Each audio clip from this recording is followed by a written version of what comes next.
కుమారిని నా కళ్ళు చూడబోతివి బొమ్మల నడుమ బొట్టు పెడితే పల్లెతనం గుంటను నిన్నే ఇడిసి పెట్టను అబ్బాయిలకు చిన్నదాన్ని శివంగి పిల్లను చిన్న చూపు చూస్తే నిన్ను నేను ఇడిసి పెట్టను ఓ పిల్లగా అరరే ఓ పిల్లగా అమ్మో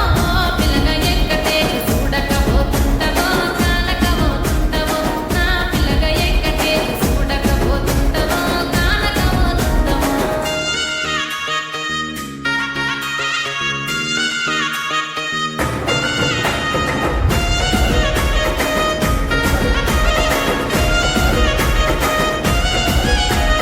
మన ఊరిలో నన్ను మించే అందమెవరికి